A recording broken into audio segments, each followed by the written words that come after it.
လို့သားလေးကြော်ကြီးမေပိုက်ဆံလွှဲပေးထားတယ်နော်ရောက်လာသားလေး ရောက်တယ်အလုပ်ကိစ္စသွားအောင်မလို့နောက်မှခေါ်လိုက်မယ်မေ အင်းပါသားရဲ့ခယူးဆိုင်နော် အမေစီကတော့ပိုက်ဆံရပြီ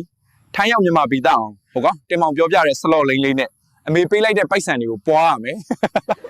အဖိုးကြီးရေချက်စားစရာဆန်လည်းမရှိတော့ဘူးဘလို့လုပ်မလဲ အေးပါအဖွားကြီးရဲ့ငါရွာထဲသွားပြီးချင်းငါကြည့်လိုက်အောင်မယ် ကဲရောချစ်လေးအတွက်လက်ဆောင်တော့လဲလို့တာရှိရင်ပြောနော်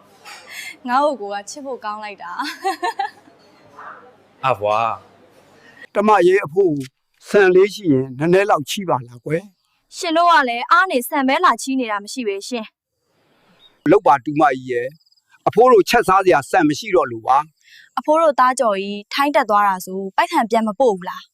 တားလေးကအလက်အစင်မပြေတဲ့တော့မပို့ပေးသေးပါဘူးကွယ်နောက်ကပို့ပေးမယ်ပြောတယ် အမအဲ့ဒါဆိုလဲဆန်ပေးလိုက်မယ်ခခနာတော့မလာနဲ့အဖိုးသမီးတို့လည်းအဆင်မပြေဘူး ကျော်ရင်ငါမှပိုက်ဆံမပါတော့ဘူးနော်မင်းမရှင်းလိုက်တော့အေးရတယ်တာကြီးအပေါ်ဆုံးကပိုက်ဆံပဲအမေပို့ထားတဲ့ပိုက်ဆံရှိတယ်